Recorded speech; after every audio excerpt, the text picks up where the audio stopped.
ഇന്ന് ഞാൻ ഉദ്ദേശിക്കുന്നത് കേരളത്തിൽ നടക്കുന്ന കേരളത്തിൻ്റെ വികസന പ്രക്രിയയിലും രാഷ്ട്രീയ സാമൂഹ്യ പ്രക്രിയകളിലും നടക്കുന്ന ഏറ്റവും കൊടിയ അനീതികളെ ചൂണ്ടിക്കാണിക്കുന്നതിന് പോലും കോൺഗ്രസിനോ മറ്റു പ്രതിപക്ഷ കക്ഷികൾക്കോ സാധിക്കുന്നില്ല എന്ന ദയനീയ യാഥാർത്ഥ്യത്തിലേക്ക് വിരൽ ചൂണ്ടുവാനാണ്.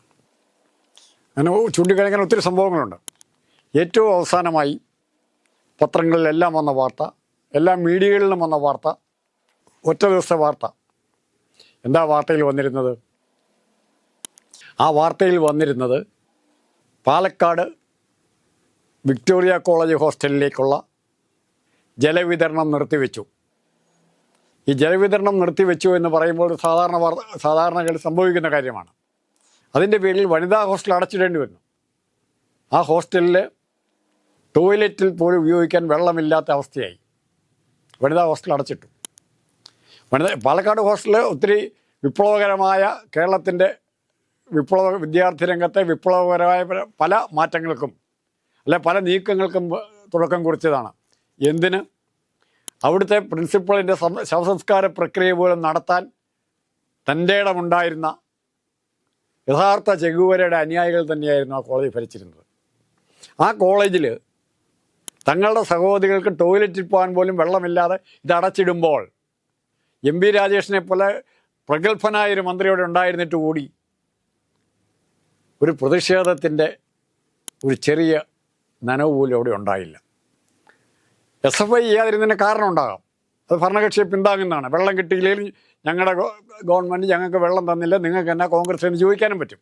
പക്ഷെ മറിച്ച് KSU അവിടെ ഇല്ലേ, ABVP അവിടെ ഇല്ലേ, ഇവരെല്ലാവരും നിശബ്ദരായിരുന്നു. എന്തുകൊണ്ട്? അപ്പോൾ അത് മറ്റൊരു പരിസ്ഥിതിയിലും കൂടെ കാണണം.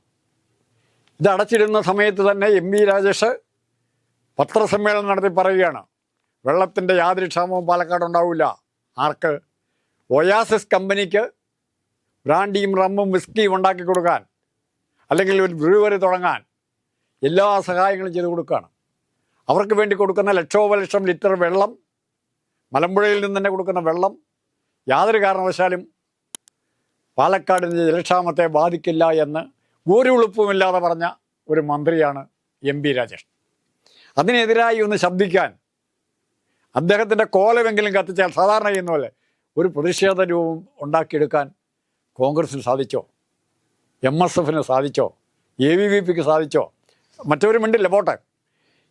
ഈ സാഹചര്യം കേരളത്തിൽ നപുംസകളുടേതായ ഒരു രാഷ്ട്രീയം, അത് പ്രത്യേകിച്ചും യുവജന വിദ്യാർത്ഥി രംഗത്ത് ആരാണ് വളർത്തിയെടുത്തത്? ആവശ്യമില്ലാത്ത കാര്യത്തിന് ജലപീരങ്കി പ്രയോഗം കഴിയുമ്പം മുണ്ടും ഉണക്കി വീട്ടിൽ പോകുന്ന ഒരു സമര പരിപാടിക്ക് അപ്പുറത്തേക്ക് കൺസിസ്റ്റൻ്റായിട്ടൊരു വിഷയത്തിൽ ഉറച്ചു നിന്ന് സമരം ചെയ്യാൻ പറ്റിയിട്ടുണ്ടോ? എന്താ പറ്റാതെ വരുന്നത്? ഇത് വളരെ പ്രധാനപ്പെട്ട വിഷയമല്ലേ? ഇത് ആ വിക്ടോറിയ കോളേജിൻ്റെ മാത്രം പ്രശ്നമല്ല, അത് ആ നാട്ടിലെ ജനങ്ങളെ മുഴുവൻ ബാധിക്കുന്ന പ്രശ്നമാണ്.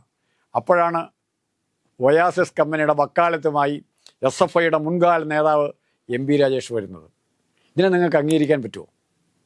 ഇപ്പോൾ ഇത് അങ്ങനെ പറയുന്ന മറുപടി, ഇതിന് വേറെ വെള്ളമൊന്നും ഉപയോഗിക്കില്ല, മഴവെള്ള സംഭരണം മാത്രമേ ഉപയോഗിക്കുള്ളൂ. ഒരു കണക്കിൽ പറഞ്ഞാൽ ഇന്ത്യയിലെ കേരളത്തിലെ ജനങ്ങളെ ചതിക്കുന്നതിന് മുമ്പിൽ നിർത്തി വിചാരണ ചെയ്യപ്പെടണ്ടേ?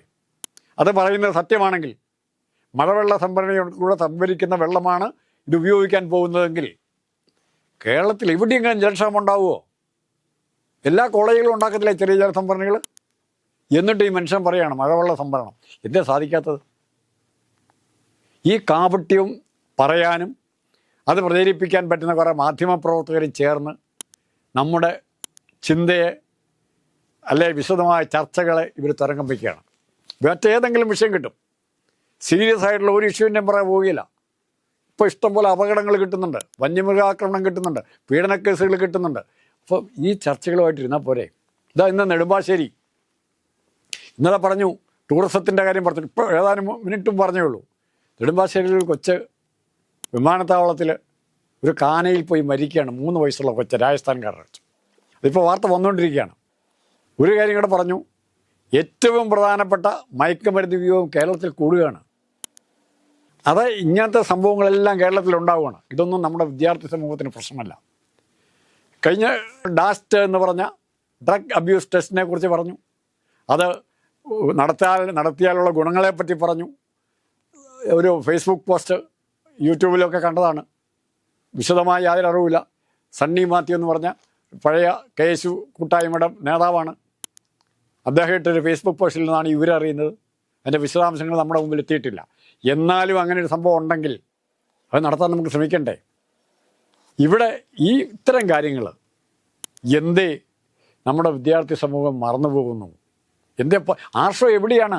എന്തെടുത്തിരിക്കുകയാണ് അദ്ദേഹം? വനിതാ ടീച്ചേഴ്സ് എന്താ ചെയ്യുന്നത്? അവർക്കിട്ട് കലെടുത്തനായിരിക്കുകയാണോ? LKG പോകുന്ന പിള്ളേരെ കൊണ്ട് ചെകുവരയുടെ പടം കൊടുത്ത് മുദ്രാവാക്യം വിളിപ്പിക്കാനിരിക്കുകയാണോ? അതിനേക്കാൾ എത്ര ക്രൂരമായ പ്രശ്നമുണ്ടോ ഇത്? ഇത് കുടിവെള്ളമില്ല, ശുചിമുറിയിൽ വെള്ളമില്ല. ഈ അവസ്ഥ എങ്ങനെയാണോ തനിക്കൊരു വിദ്യാർത്ഥി നേതാവ് എന്നുള്ള നിലയിൽ കണ്ടുകൊണ്ടിരിക്കാൻ പറ്റുന്നത്? അത്രയ്ക്ക് മാത്രം ദുർബലനാണോ താൻ? അത്രയ്ക്ക് മാത്രം ഭീരുവായി പെരുമാറുകയാണോ? പിണറായി വിജയൻ കണ്ണുരുട്ടിയാൽ താൻ വിറയ്ക്കും. അതാണ് പ്രശ്നം. രാജേഷ് ഒന്ന് കണ്ണുരുട്ടിയാൽ താൻ ഓടിപ്പോവും. അവിടെയാണ് സംഭവം. അതിന് പകരം നിങ്ങൾക്ക് പൂക്കോട് വെറ്റിനറി കോളേജിലെ പിള്ളേരെ കൊല്ലുമ്പോൾ അതിനെ ഒതുക്കി തീർക്കാൻ, മുക്കിക്കൊല്ലുമ്പോൾ, ചവിട്ടിക്കൊല്ലുമ്പോൾ ഒതുക്കി തീർക്കാൻ രാജേഷിൻ്റെയും പിണറായിയുടെ സഹായം നിങ്ങൾക്ക് കിട്ടുന്നുണ്ട്. അതിന് പ്രത്യുപകാരമാണ് ഇവർ ചെയ്യുന്ന മൊത്തത്തിലുള്ള ദ്രോഹത്തെ നിങ്ങൾ കണ്ണടയ്ക്കുന്നത്. കണ്ണടച്ചേ പറ്റും. നിങ്ങൾക്ക് കോപ്പി അടിക്കാൻ സ്വാതന്ത്ര്യം വേണം. റിസർച്ചിന് തീസിസ് പേപ്പർ കോപ്പി അടിച്ച് എഴുതാൻ സൗകര്യം വേണം. അവരെ നിങ്ങൾക്ക് നേതാവാക്കി വെക്കണം. അങ്ങനെ ഒത്തിരി കാര്യങ്ങളുണ്ട്. അപ്പോൾ അങ്ങനെയുള്ളപ്പം നിങ്ങളൊന്ന് ആലോചിക്കുക. വിദ്യാർത്ഥികളെ ജലക്ഷാമം അല്ലെ ജലദൗർബല്യം എന്നുള്ളത് വിദ്യാർത്ഥികളെ മാത്രം ബാധിക്കുന്ന കാര്യമല്ല. ആ പ്രദേശത്തെ ജനങ്ങളെ മുഴുവൻ ബാധിക്കുന്നതാണ്. ആ നാട്ടിലെ പഞ്ചായത്തുകാർക്ക് ഇത് വേണ്ട. നിങ്ങളുടെ തന്നെ ഘടകകക്ഷിയായ CPIക്ക് ഇത് വേണ്ട. പിന്നെ ആർക്ക് വേണ്ടിയാണ് ഈ വൃത്തികെട്ട രാഷ്ട്രീയത്തിന്, വൃത്തികെട്ട വികസന രാഷ്ട്രീയത്തിന് നിങ്ങൾ കൂടെ നിൽക്കുന്നത്? ഇതിൽ നിന്ന് നിങ്ങൾക്ക് എപ്പോഴാണ് മാറാൻ പറ്റുന്നത്? ഇത് മാറാതെ SFI എന്നുള്ള ഒരു കാലത്ത് കേരളത്തിലെ വിദ്യാർത്ഥികളുടെ പ്രതീക്ഷയായിരുന്ന വിദ്യാർത്ഥി സംഘടന ഗുണം പിടിക്കുമെന്ന് തോന്നുന്നില്ല. എത്രയും പെട്ടെന്ന് അത് പിരിച്ചുവിട്ട് വീണ്ടും സ്വന്തമായിട്ട് വേറെ സംഘടന ഉണ്ടാക്കുക. സ്വതന്ത്രമായി പാർട്ടി നിയന്ത്രണത്തിലില്ലാതെ, പാർട്ടി എന്ന് പറയുമ്പോൾ പിണറായി വിജയനെ പോലുള്ള പാർട്ടിയുടെ നിയന്ത്രണത്തിലില്ലാതെ കമ്മ്യൂണിസ്റ്റ് മൂല്യങ്ങൾ അടിസ്ഥാനമാക്കിയൊരു സംഘടന ഉണ്ടാക്കാൻ നിങ്ങൾക്ക് പറ്റുമോ? അവിടെയാണ് ഇവിടുത്തെ വിപ്ലവ പ്രസ്ഥാനം തകർന്നത്. കോൺഗ്രസിന് അതേ ഉണ്ട്. ദേശീയ നേതൃത്വത്തിൻ്റെ അല്ലെങ്കിൽ കുറേ നേതാക്കന്മാരുടെ കൈപ്പിടിയിൽ ഒതുങ്ങുകയാണ്. അത് കോൺഗ്രസിനെ ബാധിച്ചു തുടങ്ങിയിട്ടുണ്ട്. ഇപ്പം അവിടുന്ന് ജയിച്ച രാഹുൽ മാങ്കൂട്ടത്തിനെ വിഷ്ണുനാഥ് കെട്ടിപ്പിടിച്ചുകൊണ്ട് പോകുമ്പോൾ യൂത്ത് കോൺഗ്രസിൻ്റെ പഴയ പ്രസിഡന്റ് വിഷ്ണുനാഥ് കെട്ടിപ്പിടിച്ചുകൊണ്ട് പോകുന്നത് A ഗ്രൂപ്പിൻ്റെ നേതാവ് A ഗ്രൂപ്പുകാരനായ രാഹുൽ മാങ്കൂട്ടത്തെ കെട്ടിപ്പിടിച്ചുകൊണ്ട് പോകുന്നത്. അത്തരം കൺസെപ്റ്റുകളിൽ നിന്നും നമ്മുടെ ചെറുപ്പക്കാർ മിടുക്കന്മാർ നേതാക്കന്മാരുണ്ട്. SFIയിലുണ്ട്, KSUയിലുണ്ട്, ABVPയിലുണ്ട്. അവരെ സ്വതന്ത്രമാക്കി വിട്ടാൽ കേരളത്തിൻ്റെ വിദ്യാഭ്യാസ രംഗത്ത് മാത്രമല്ല സാമൂഹ്യ രംഗത്തും കാര്യമായ മാറ്റങ്ങൾ സൃഷ്ടിക്കാൻ കഴിയും എന്നുള്ള പ്രത്യാശയോടെ നിർത്തുന്നു. തൽക്കാലം ഇത്ര മാത്രം.